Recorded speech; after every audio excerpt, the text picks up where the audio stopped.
ആസിഫ് അലി രമേശ് നാരായൺ ഇഷ്യൂല് ആസിഫ് അലിയുടെ ഭാഗത്ത് നിന്നുള്ള ആ ഒരു എക്സ്പീരിയൻസ് എങ്ങനെയായിരുന്നു, അതെന്താണ് അവിടെ സംഭവിച്ചത്, അതിൽ ഹേർട്ടായോ, ഇനി ഫെർദർ ആയിട്ട് എന്താണ് രമേശ് നാരായൺ മാപ്പ് പറഞ്ഞത് ആക്സെപ്റ്റ് ചെയ്തോ എന്നുള്ളതിനൊക്കെ ഒരു ക്ലിയർ ക്ലാരിറ്റിയിൽ മീഡിയാസിന് മുന്നിൽ വന്നിട്ട് ആസിഫ് അലി എക്സ്പ്ലെയിൻ ചെയ്ത് പറഞ്ഞിട്ടുണ്ട്. ഓക്കെ, എൻ്റെ വിഷമങ്ങളും പ്രശ്നങ്ങളും എൻ്റേതാണ്, പുറത്ത് കാണിക്കാറില്ല ആസിഫ് അലി എന്ന് പറഞ്ഞിട്ട് ഉള്ള അങ്ങനെ കുറേ വരുന്നുണ്ട്. പിന്നെ സെയിൻറ്റ് ആൽബർട്ട്സ് കോളേജിൽ ഇന്ന് ആസിഫ് അലി പോയ സമയത്ത് അവിടെ കുട്ടികൾ we are with you Asif Ali എന്ന് പറഞ്ഞ ബാനറൊക്കെ വെച്ചിട്ടുണ്ട്. ഇന്ന് സിനിമ പ്രൊമോഷൻ്റെ ഭാഗമായിട്ട് പോയതാണ്. സോ അവിടുന്ന് തന്നെയാണ് ആസിഫ് അലി മീഡിയാസിനെ കണ്ടിട്ട് ഈ കാര്യങ്ങളൊക്കെ പറഞ്ഞിട്ടുണ്ടായിരുന്നത്. സോ ആദ്യം ആസിഫ് അലി പറയുന്ന ആ ഒരു കാര്യത്തിലേക്ക് വരാം. ആസിഫ് അലിന്റെ റെസ്പോൺസ് ഇതിൽ ആ മൊമെന്റിൽ അദ്ദേഹത്തിന് തോന്നിയത്, ഒന്ന് അദ്ദേഹത്തിനെ സ്റ്റേജിലേക്ക് വിളിക്കുന്ന സമയത്ത് അദ്ദേഹത്തിന്റെ പേര് തെറ്റി വിളിക്കുകയും അദ്ദേഹത്തിന് വിളിക്കാൻ മറന്നു, വിളിക്കാനായിട്ട് ബാക്ക് സ്റ്റേജിൽ നിന്ന് റിക്വസ്റ്റ് ചെയ്ത സമയത്ത് അദ്ദേഹത്തിന്റെ പേര് മാറ്റി വിളിക്കുന്ന ഒരു അവസരം ഉണ്ടായി. അപ്പൊ എല്ലാ മനുഷ്യനും ഉണ്ടാവുന്ന ഒരു ചെറിയ ടെൻഷൻ അദ്ദേഹത്തിന് ഫീൽ ചെയ്തിട്ടുണ്ടാവാം. ഞാൻ മൊമെന്റ് കൊടുക്കുന്ന സമയത്തും അദ്ദേഹത്തിന് കാലിനൊരു ബുദ്ധിമുട്ടുള്ളത് കൊണ്ട് സ്റ്റേജിലേക്ക് കയറാൻ പറ്റാതിരിക്കുന്നു. അപ്പൊ ഒരുപാട് പ്രശ്നങ്ങളുടെ ഇടയിലായിരുന്നു അദ്ദേഹം ഉണ്ടായിരുന്നത്. അപ്പൊ ആ ഒരു മൊമെന്റിൽ ചിലപ്പം നമ്മളെല്ലാ മനുഷ്യന്മാരും റിയാക്ട് ചെയ്യുന്നത് പോലെ തന്നെയാണ് അദ്ദേഹം ചെയ്തത്. പക്ഷെ അത് ക്യാമറ ആംഗിളിലൂടെ വരുന്ന സമയത്ത് അത് കുറച്ച് എവിഡന്റായി അത് ഫീൽ ചെയ്തു എന്നാണ് എനിക്ക് തോന്നുന്നത്. എനിക്ക് അതിൻ്റെ അകത്ത് 100% ഒരു രീതിയിലുള്ള വിഷമമോ പരിഭവമോ ഉണ്ടായിട്ടില്ല. തീർച്ചയായിട്ടും ആ അവസരത്തിൽ അദ്ദേഹം അങ്ങനെ ചെയ്തിട്ടുണ്ടെങ്കിൽ അദ്ദേഹം അനുഭവിച്ചുകൊണ്ടിരുന്ന എന്തെങ്കിലും രീതിയിലുള്ള ഒരു പിരിമുറുക്കത്തിലായിരിക്കണം. അല്ലാതെ എനിക്ക് അതിൻ്റെ അകത്ത് ഒരു ബുദ്ധിമുട്ടും ഫീൽ ചെയ്തിട്ടില്ല. എൻ്റെ റിയാക്ഷനിൽ നിന്നും നിങ്ങൾക്ക് എല്ലാവർക്കും അറിയാം. ഞാനത് കൊടുത്ത് അദ്ദേഹം ജയരാജ് സാറിനെ വിളിക്കുന്ന സമയത്ത് ഞാൻ അവിടെ നിന്ന് മാറി നിൽക്കുകയും ചെയ്തു. കാര്യം എനിക്ക് അവിടെ ചെയ്യാനുള്ള കാര്യം ഞാൻ ചെയ്ത് കഴിഞ്ഞിരുന്നു. പിന്നെ ഞാൻ അവിടെ നിൽക്കുന്നതിൽ കാര്യമില്ല. അപ്പൊ ഞാൻ അങ്ങോട്ട് മാറിയിരിക്കുകയും ചെയ്തതാണ്. കലയോളം തന്നെ കലാകാരനെ സ്നേഹിക്കുന്നവരാണ് മലയാളികൾ എന്ന് നമ്മൾ ഇന്നലെ തെളിയിച്ചു. പക്ഷെ അതിനൊപ്പം അദ്ദേഹത്തിന് എഗെയിൻസ്റ്റ് ഒരു ഹെയ്റ്റ് ക്യാമ്പയിൻ ഉണ്ടാവുന്നതിനോട് എനിക്ക് ഒരു താല്പര്യമില്ല. എതിരെ നിൽക്കുന്നവന്റെ മനസ്സെന്ന് അറിയാൻ ശ്രമിച്ചാൽ തീരുന്ന പ്രശ്നങ്ങളല്ലേ ഉള്ളൂ. അത് കുഴപ്പമില്ല. അദ്ദേഹത്തിന് ആ മൊമെന്റിൽ ഉണ്ടായ എന്തോ ഒരു ടെൻഷൻ ആയിരിക്കണം അത്. ഓക്കെ, അപ്പൊ ആസിഫ് അലി ക്ലിയർ ആയിട്ട് പറയുന്നുണ്ട്. ആസിഫ് അലി ഇതൊന്നും അങ്ങോട്ട് എന്താ പറയുന്ന ഫെർദർ ഫോർവേഡ് ചെയ്ത് എടുക്കുന്നില്ല. എന്തായാലും പറ്റിയത് പറ്റി, സംഭവിച്ചത് സംഭവിച്ചു. ആ രമേശ് നാരായൺ എന്ന് പറഞ്ഞ വ്യക്തിക്ക് ആ ഒരു സിറ്റുവേഷനിൽ ഉണ്ടായ മൊത്തം ഒരു കാൽക്കുലേറ്റ് ചെയ്ത് നമ്മൾ നോക്കിക്കഴിഞ്ഞാൽ ആ വ്യക്തിക്ക് വന്ന മാനസികമായ പിരിമുറുക്കം കാരണം അദ്ദേഹം ചെയ്തു പോയതായിരിക്കാം. എനിക്കതിൽ പ്രശ്നങ്ങളോ കാര്യങ്ങളോ ഒന്നും ഇല്ല എന്ന് പറഞ്ഞിട്ട് വളരെ മെച്ചുവറായി നല്ല അടിപൊളിയായിട്ട് ആസിഫ് അലി കാര്യങ്ങൾ പറയുന്നുണ്ട്. ആൻഡ് ആസിഫ് അലി ഒപ്പം പറഞ്ഞു വെക്കുന്നുണ്ട് സൈബർ അറ്റാക്കും കാര്യങ്ങളും. ഇപ്പോൾ മതം പറഞ്ഞടക്കം ജാതി പറഞ്ഞടക്കമുള്ള സൈബർ അറ്റാക്കുകളും ഈ വ്യക്തിക്കെതിരെ നിങ്ങൾ ചെയ്യരുത് എന്നുള്ളത് കാര്യങ്ങൾ പറയുന്നുണ്ട്. ഇപ്പോൾ നമുക്ക് ഇന്നലെയൊക്കെ നോക്കിയാൽ തന്നെ അറിയാം, അയാളുടെ കമൻറ്റ് ബോക്സൊക്കെ ഓഫാണ്. അങ്ങേരുടെ കമൻറ്റ് ബോക്സിനകത്ത് പോയിട്ട് നല്ല വെട്ടുവിളിയാണ്. ഇപ്പം അങ്ങേരെ കിട്ടാത്തതുകൊണ്ട് അങ്ങേരുടെ മക്കളുടെ കമൻറ്റ് ബോക്സിലൊക്കെ പോയിട്ട് തെറിവിളിയും കാര്യങ്ങളൊക്കെ ചിലർ നടത്തുന്നുണ്ട്. എന്താണെങ്കിലും ആസിഫ് അലിയെ സപ്പോർട്ട് ചെയ്യുന്നുണ്ട്. ആസിഫ് അലിയെ നിങ്ങൾക്ക് സ്നേഹമുണ്ട്, അല്ലെങ്കിൽ ആസിഫ് അലിയോടുള്ള ഒരു സ്നേഹം കൂടുതൽ കൊണ്ടാണ് നിങ്ങൾ ഈ വ്യക്തിയെ പോയി ചീത്ത പറയുന്നതെന്നുണ്ടെങ്കിൽ ആസിഫ് അലി തന്നെ പറയുന്നുണ്ട് സൈബർ ബുള്ളിങ്ങും കാര്യങ്ങളും ഈ വ്യക്തിയെ ചെയ്യരുത് എന്നുള്ളത്. സോ അത് സ്റ്റോപ്പ് ചെയ്യുമെന്ന് ഞാനും പ്രതീക്ഷിക്കുന്നു. ഓക്കെ, അപ്പോൾ ഇന്നലെ ഞാൻ വീഡിയോ ഇട്ട ടൈമിൽ തന്നെ ഞാൻ പറയുന്നുണ്ട്, ഇവിടെ ആസിഫ് അലി എന്ന് പറഞ്ഞ വ്യക്തിയെ രമേശ് നാരായൺ അപമാനിച്ചു. ഓക്കെ, അത് കാണുന്ന ഓരോ വ്യക്തികൾക്കും നമുക്ക് ക്ലിയർ ആണ്. അദ്ദേഹം വന്ന് ഇനി എത്രത്തോളം ന്യായീകരിച്ചാലും, ഇന്നലെ രമേശ് നാരായൺ വന്ന് ഒരുപാട് ന്യായീകരിക്കുന്നത് നമ്മൾ കണ്ടതാണ്. തോളിൽ തട്ടാൻ നോക്കി, അപ്പോൾ അത് തട്ടിയോ ഇല്ലേ, അതിൻ്റെ വിഷ്വൽ ഉണ്ടോ ഇല്ലേ എന്ന് പറഞ്ഞു. പിന്നെ പറഞ്ഞു തിരിഞ്ഞു നോക്കിയ സമയത്ത് അവിടെ ആസിഫ് അലിയെ കണ്ടില്ല എന്നൊക്കെ കുറേ എക്സ്പ്ലനേഷൻ ഇങ്ങനെ പറയുന്നുണ്ട്. പക്ഷെ ഒരു കാര്യം വളരെ ക്ലിയർ ആണ് ഈ വിഷ്വലിനകത്തുനിന്ന്. ആസിഫ് അലി ഈ പറഞ്ഞ മൊമെൻറ്റോ കൊടുക്കാൻ പോയ ടൈമിൽ തന്നെ അദ്ദേഹം പറയുന്നുണ്ട് അവിടെ ആങ്കറോട്, നിങ്ങൾ നെക്സ്റ്റ് പറ. അതായത് അവിടെ ഒട്ടും ആസിഫ് അലി ഇങ്ങനെ കൺസിഡർ ചെയ്തിട്ടില്ല. അദ്ദേഹം സോറി പറഞ്ഞതൊക്കെ നമ്മൾ ആക്സെപ്റ്റ് ചെയ്യുന്നുണ്ട്. ബട്ട് പറഞ്ഞ സമയത്ത് അദ്ദേഹം പറഞ്ഞ കുറച്ച് കാര്യങ്ങളിൽ വളരെയധികം മാറ്റങ്ങൾ ഉണ്ടായിരുന്നു. അതുകൊണ്ട് തന്നെയാണ് എനിക്ക് തോന്നുന്നത് സൊസൈറ്റിയിൽ നിന്ന് ഇത്രത്തോളം ഒരു ഹെയ്റ്റിങ് എനിക്ക് കിട്ടാൻ കാരണമായത്. അങ്ങനെ അത് പറയുകയാണ്, എനിക്ക് എന്നെ സ്റ്റേജിലേക്ക് വിളിക്കാത്തത് കൊണ്ടുള്ളൊരു സങ്കടം കൊണ്ട് വന്നത് ഞാൻ ആസിഫ് അലി വന്നപ്പോൾ അവിടെ തീർത്തു എന്നുള്ളതാണെന്നുണ്ടെങ്കിൽ ഒരു പക്ഷെ ഇത്രത്തോളം ഹെയ്റ്റ് വരില്ലായിരുന്നു ഇങ്ങേർക്ക്. പക്ഷെ അതിന് പകരം അങ്ങേര് തോളിൽ തട്ടാൻ നോക്കിയെന്നും, അല്ലെങ്കിൽ എനിക്ക് അവിടുത്തെ ഡയറക്ടർ, ഞാൻ ചെയ്ത പടത്തിൻ്റെ ഡയറക്ടർ അവിടെ വന്ന് എൻ്റെ കൂടെ നിൽക്കണം, എന്നിട്ട് 3 പേരും കൂടി നിൽക്കണം എന്നായിരുന്നു ആഗ്രഹം എന്നൊക്കെ പറയുമ്പോൾ ആളുകൾ അത് ഒട്ടും ആക്സെപ്റ്റ് ചെയ്യില്ല. പിന്നെ പഴയ കേസുകളൊക്കെ കുത്തിപ്പൊങ്ങി വരുമല്ലോ. ഒരു കാര്യം ഉണ്ടാകുമ്പോഴത്തേക്കും ഇപ്പോൾ 2018 ഇങ്ങേര് മറ്റേ സ്മൃതി ഇറാനി അവരുടെ കയ്യിൽ നിന്ന് ഇവരൊരിക്കലും എന്താ പറയുക, അവരുടെ പുരസ്കാരം വാങ്ങില്ല എന്നൊക്കെയുള്ള സംഗതികളൊക്കെ ഇപ്പോഴാണ് കുത്തിപ്പൊങ്ങി വരുന്നത്. ഓക്കെ, അപ്പോൾ സ്മൃതി ഇറാനീൻ്റെ ഇഷ്യൂ ആണെന്നുണ്ടെങ്കിലും രമേശ് നാരായൺ ആ ഒരു സമയത്ത് ഉണ്ടാക്കിയത്, പൃഥ്വിരാജിനെതിരെ രമേശ് നാരായൺ പറഞ്ഞത്, ഇതൊക്കെ ഇപ്പോൾ ആസിഫ് അലിയായിട്ടുള്ള ഇഷ്യൂസ് ആയപ്പോഴാണ് ഈ കാര്യങ്ങളൊക്കെ വീണ്ടും വീണ്ടും വന്ന് ഇങ്ങേർക്കൊരു ഭയങ്കര മാസീവ് സൈബർ അറ്റാക്ക് എന്നുള്ള നിലയ്ക്ക് കാര്യങ്ങൾ മാറി തുടങ്ങിയത്. ഇവിടെ ഞാൻ നോക്കുന്ന സമയത്ത് ജാതി, മതം, രാഷ്ട്രീയം ഒന്നും നോക്കാതെ, സിനിമാ മേഖലയോ അല്ലെങ്കിൽ പൊളിറ്റീഷ്യൻസ് ഒന്നും നോക്കാതെ എല്ലാവരും കട്ട സപ്പോർട്ടാണ് ആസിഫ് അലിക്ക്. പക്ഷെ അത് പറയുമ്പോഴും നമ്മൾ മനസ്സിലാക്കേണ്ട ഒരു കാര്യം, ഓക്കെ അയാളെ ഭാഗത്തുനിന്ന് പറ്റി, അയാൾ അങ്ങനെ ചെയ്തു, പിന്നെ അയാൾ വന്ന് എക്സ്പ്ലെയിൻ ചെയ്ത സമയത്ത് ഒട്ടും ആ എക്സ്പ്ലനേഷനകത്ത് ഒരു ഓക്കെ ഇയാൾ ഇത് ഒരു അബദ്ധം പറ്റിയതാണ് എന്നുള്ള രീതിയിൽ നമുക്ക് ഫീൽ ആവാത്തത് കൊണ്ട് നമ്മൾ എന്തു പറഞ്ഞു, ഇല്ല അയാൾ ചെയ്തത് നമുക്കൊട്ടും ഒരു അബദ്ധമായിട്ട് ഫീൽ ആവുന്നില്ല, അത് വളരെ മോശമായിപ്പോയി. അപമാനിതനായി നിൽക്കുന്ന ഒരു വ്യക്തി വേറൊരു വ്യക്തിയെ അപമാനിച്ചുകൊണ്ട് സ്വന്തം അപമാനത്തിൽ സന്തോഷം തോന്നുക എന്നുള്ളൊരു ഫീലിലേക്കാണ് എനിക്ക് ആ ഒരു സംഗതി കണ്ടപ്പോൾ തന്നെ തോന്നിയിട്ടുണ്ടായത്. എന്താണെങ്കിലും സോറി പറഞ്ഞല്ലോ, ആസിഫ് അലി അത് വിട്ടു, ഇങ്ങേരും ഇത് വിട്ടു.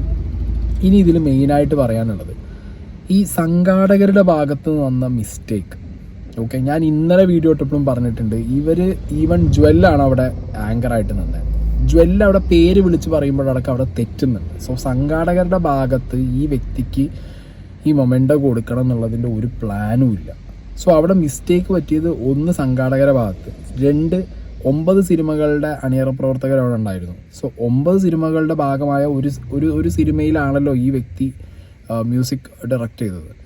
ഇപ്പോൾ ജയരാജിൻ്റെ സിനിമയിൽ ഇദ്ദേഹം മ്യൂസിക് ഡയറക്റ്റ് ചെയ്തിട്ടുണ്ടെന്നുണ്ടെങ്കിൽ ആ സിനിമയുടെ ഭാഗമായവർ ഒന്നില്ലെങ്കിൽ സംഘാടകരോട് പറയേണ്ടിയിരുന്നു, ഞങ്ങളെ മൊമെൻ്റോ തരാൻ നിങ്ങളിവിടെ വിളിച്ച സമയത്ത് അത് അദ്ദേഹം ഉണ്ടെന്ന് പറയേണ്ടിയിരുന്നു. അതും അവിടെ അവരും പറഞ്ഞിട്ടില്ല. സോ മൊത്തത്തിൽ നോക്കുന്ന സമയത്ത് ഇതാകെ മൊത്തം അവിയൽ പോലെ കുഴഞ്ഞു കിടക്കുന്ന ഒരു പരിപാടിയായിപ്പോയി.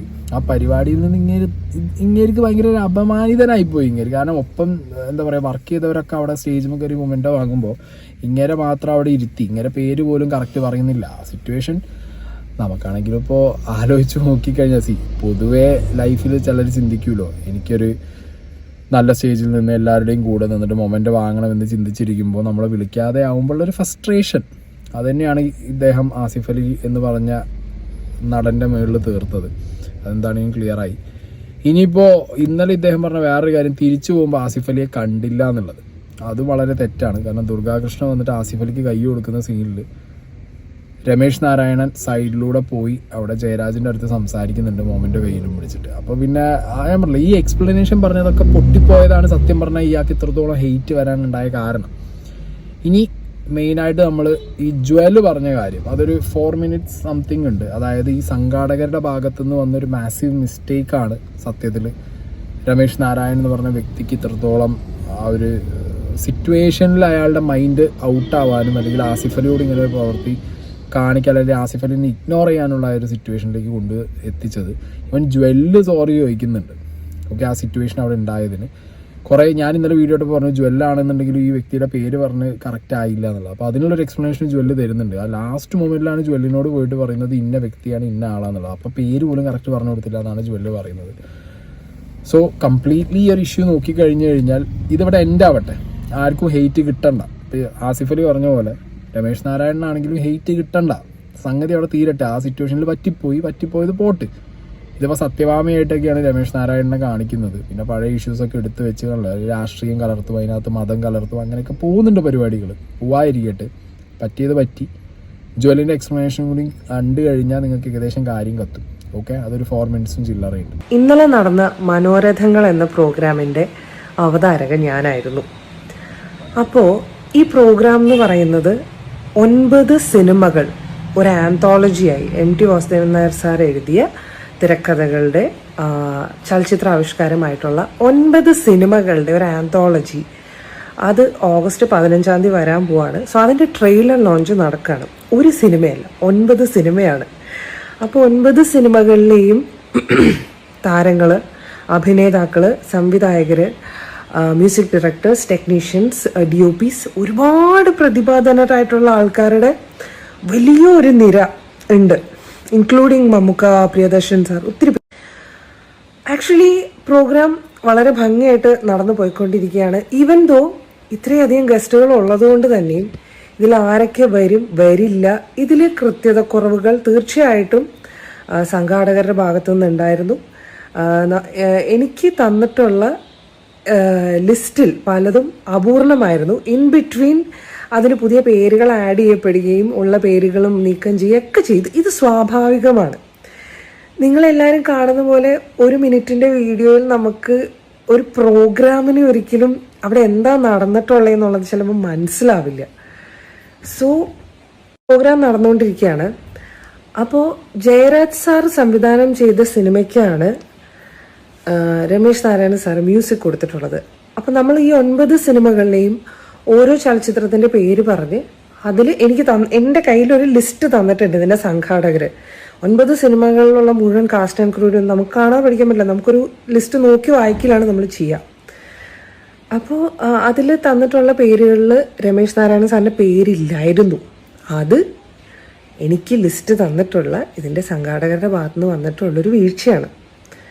പക്ഷേ സ്റ്റേജിൽ കയറിയ ആ സിനിമയിലുള്ള മറ്റാരും അത് ആ സമയത്ത് നോട്ടീസ് ചെയ്തിട്ടുമില്ല. ഭയങ്കര തിരക്കുള്ളൊരു ഷോ ആയിരുന്നു ഇത്.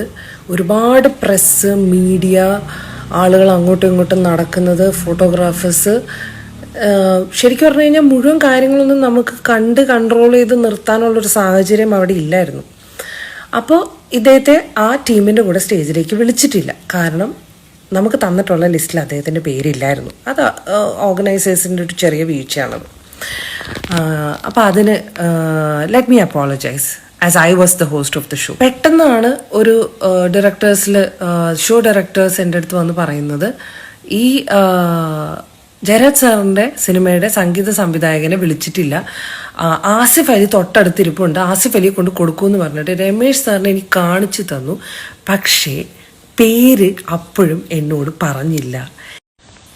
പെട്ടെന്ന് അങ്ങനെ വിളിക്കൂ എന്ന് പറഞ്ഞപ്പോൾ ഈവൻ ദോ എനിക്ക് അദ്ദേഹത്തിൻ്റെ പേര് അറിയാമെങ്കിലും, ഞാൻ പറയുന്നത് തെറ്റാണെന്ന് എനിക്കറിയാമെങ്കിലും എനിക്കത് കറക്റ്റ് ചെയ്ത് തരാൻ ആ സമയത്ത് അവിടെ ആരും ഉണ്ടായിരുന്നില്ല.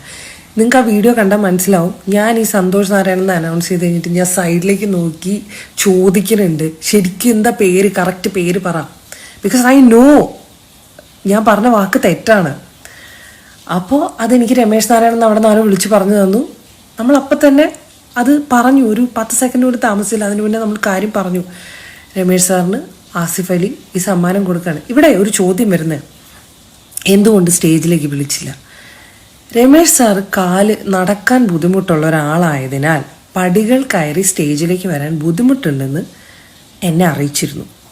ആസിഫ് അലി തൊട്ടടുത്തിരിക്കുന്ന കണ്ടപ്പോൾ ഷോ ഡയറക്ടർ തന്നെയാണ് പറഞ്ഞത് ആസിഫിനെ കൊണ്ട് കൊടുപ്പിക്കുമെന്നുള്ള. സംശയമില്ലാതെ ആസിഫിനെ വിളിച്ചു. ആസിഫ് മെമൻറ്റോയുമായി രമേശിയുടെ അടുത്തേക്ക് പോകുന്നതും ഞാൻ കണ്ടു.